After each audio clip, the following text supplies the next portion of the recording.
Hello everyone, my name is Samantha, and today I would like to discuss a certain topic, which is whether or not Fortnitemares 2018 was a good event. Now I know when it comes down to it all, the answer to that question is going to be opinionated. For example, some people have found this event to be horrible, while others did kind of like it. Well, I'll be stating my thoughts on the event, but before I do, I kind of want to discuss the event from a beginner's point of view and sort of from an endgame player's point of view. I would consider myself to be sort of in the middle. I'm entwined, but I wouldn't consider myself an endgame player just yet. Anyways, enough rambling. Let's get to the topic at hand. How I'm going to do this is I'm going to be starting off with the beginner's perspective and then go to the endgame player's perspective. Anyways, what I mean by beginner is anyone who started playing during the event, or those who are in Stonewood, or even those who are in Plankerton. And while I am saying that this is a beginner's perspective, not everyone who is a beginner will see the event in this way. So I'm not saying all beginners or every beginner, I'm just saying the majority of beginners. Anyways, the start of Fortnitemares was pretty great. We started off by receiving a gift, 2 brand new heroes, which were Brainiac Jonesy, which was a support specialist soldier, and Skull Ranger Ramirez, an urban assault soldier. While I liked playing as Brainiac Jonesy, Skull Ranger Ramirez was hands down the better of the two. The Urban Assault subclass is one of the best soldier subclasses currently in the game. This was extremely beneficial to newcomers in the game, as they were getting a free Urban Assault soldier, and it's very possible those in Stonewood and in Plankerton were not able to get an Urban Assault before this event. From an endgame player's perspective, they probably already have at least one Urban Assault, if not all of them. And I see how it can be a bit tiring when Epic keeps on releasing Urban Assault heroes. I understand why they do it, but it would be cool to see more of the newer classes or new abilities and stuff along those lines. However, the addition of more Urban Assaults in the game can give players more variety and choice between skins. For example, if someone has UA Sledgehammer and UA Skull Ranger Ramirez, and they don't like how Sledgehammer looks, and still want to play as Urban Assault, they can still play as Skull Ranger Ramirez. So overall, the free gifts were probably a bit lackluster to endgame players. Also, similarly along those lines, we have the Fortnitemares llamas. A lot of the things we got in the llamas were present in Fortnitemares 2017. So a lot of people already had these items from the previous event or from the birthday event. However, newcomers and beginners either had none of these items or very few of them. The Fortnitemares llamas had pretty good loot in them, with heroes such as Skull Trooper Jonesy, which is another Urban Assault soldier, Ranger Beetlejuice, a Ranger Outlander, who is amazing with pistols, especially those that have a crit build on them, and Sarah Hotep, a Dragon Ninja, which is arguably one of the best ninja subclasses in the game. And that is just to name a few. We also have the Rat Rod set, which I personally like, especially the Swan. When newcomers start the game, and even a little while after playing the game for some time, it is hard to come across a lot of legendary items, or at least that was my experience when I was in Stonewood and the beginning of Plankerton. So getting weapons like the Swan can be very beneficial to those who don't have a lot of schematics, in general. And also, a very important part of the llamas were the survivors. Now, I know a lot of people were focusing on trying to get the Jack-o'-lantern, but I personally found that the survivors themselves were a lot more valuable. In this event, we were able to get legendary survivors, as I probably mentioned before, which can be quite difficult to get through other means. Usually, I get legendary survivors through llamas like Super People llamas. I also get them from the occasional Storm Alert and Twine, through quest rewards and collection book rewards. However, in this event, it made it a lot easier to get legendary survivors, which definitely plays a crucial role when it comes to increasing your power level. So, from a majority of the beginner's perspective, the llamas from this event were pretty awesome. On the other side of the spectrum, from an endgame player's point of view, the Fortnitemare llamas were again lackluster. As I mentioned previously, the heroes and survivors from this event were the exact same from last year's event, meaning that a lot of endgame players either had a good amount of these heroes already, or even all of them. It would kinda suck to already have all the heroes from an event, and not get any new ones to play and test out.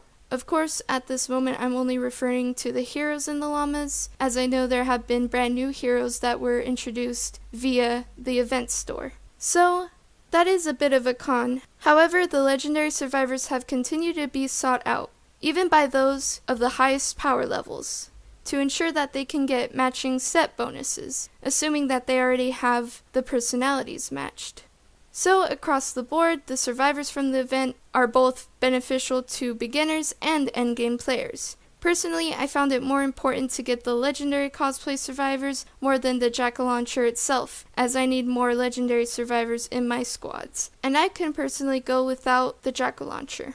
Okay, so now we will go over the Fortnitemares quests. More specifically, its rewards. You get a few generic things here and there, get a few heroes that are in the Fortnitemares llamas, and then we also have new rewards, such as Sanguine Dusk and the Candy Corn LMG. From a beginner's perspective, Dusk and the Candy Corn LMG are not shabby at all. Like I mentioned in my Dusk video, beginners either may not know about Striker AC and his great farming capabilities, or don't have him at all or can't get him out of the collection book yet. However, Dusk could be a possible decent replacement for those who do not have him yet, or have a ton of Outlanders either. The range of Dusk's anti-material charge is pretty decent, and longer than some of the older Outlanders. However, it does not regenerate as fast as Striker air conditioners. So essentially, what I'm getting at is, Dusk can be a substitute farming hero for those who don't already have one. And next, like I mentioned before, we have the Candy Corn LMG, which again will benefit beginners as they probably do not have many legendary weapon schematics. And they may not have as many means of healing as other players. What I mean is, they might not even have the schematics for the campfire or even the healing pad. So the Candy Corn LMG is pretty decent when it comes to that. But also, from the perspective of an endgame player, both Dusk and the Candy Corn LMG are nowhere near the best when it comes to playing in late Twine. It seems like Dusk more so focuses on phase shift. She would probably be more viable in late game if she possibly had more perks to support her shock tower, or if instead of shock tower she had a teddy, and a few perks to support that as well. Late Twine missions can prove to be quite challenging, and while Dusk is pretty fun to play as, I don't think she could be of a great help to the team in those higher areas of Twine. The same goes for the Candy Corn LMG. It is somewhat of a unique gun. Well, it does kind of have that name, the Candy Corn LMG, which makes it a little bit lackluster, but it is unique in the sense that it shoots literal candy corn, and that it occasionally drops candy, which can heal you or teammates. Despite some of its unique attributes, it is, once again, not as effective in higher areas of the game. There are many other weapons that can get the job done more quickly and more efficiently. So, from an endgame player's perspective, this weapon is nowhere near the best. Of course, we also have weapons and heroes released via the event shop. We have weapons such as the Last Word, the Rat King, the Ghost Pistol, and we also have heroes such as Dyer and Earhart.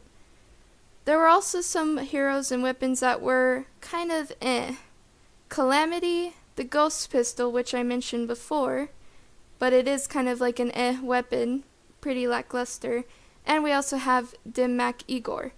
Now, I'm not saying these heroes and weapons are horrible, but in comparison to their counterparts, they are definitely not as effective. Still, I personally find it to be pretty fun to try out the new heroes and weapons that are released. And of course, there will be some great ones, and other ones are not going to be so great. We can't really expect every single hero and weapon to be the greatest.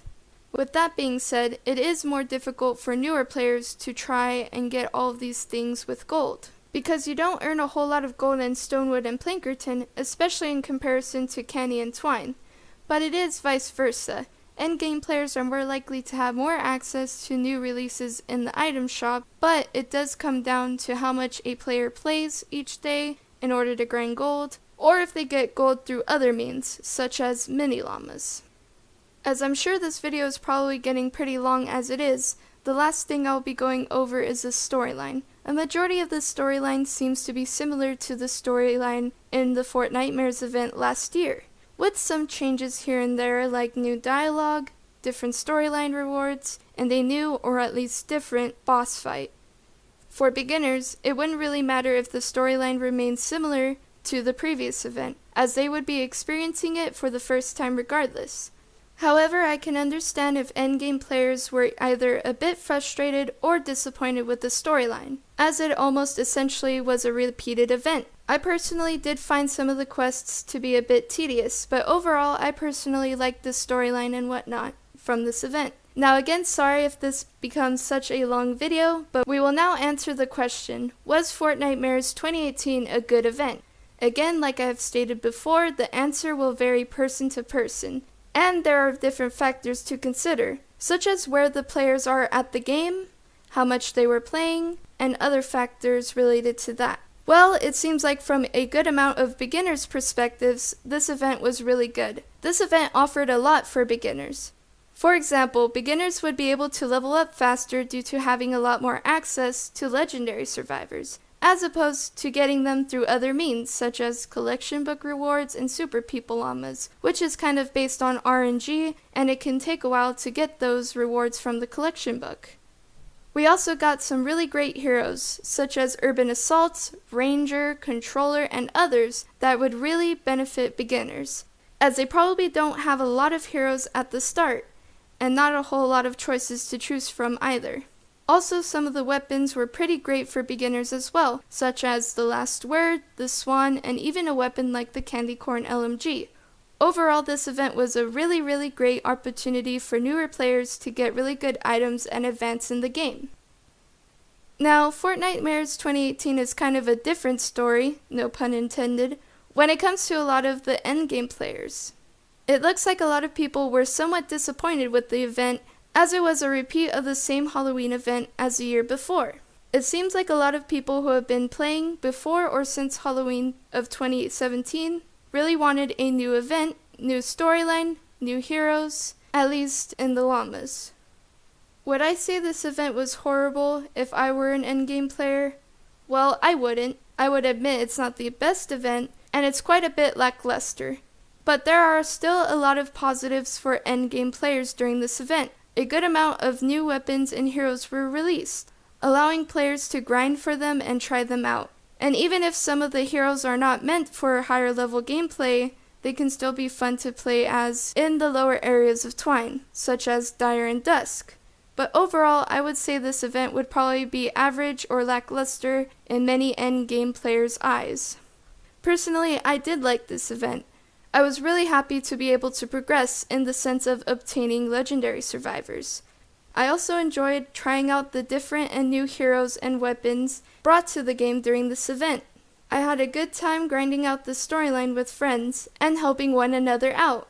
Also, I want to say a quick thank you to my friend Grizzfoot64 as he helped me a lot with Fortnitemares Part 2 when it came out that day.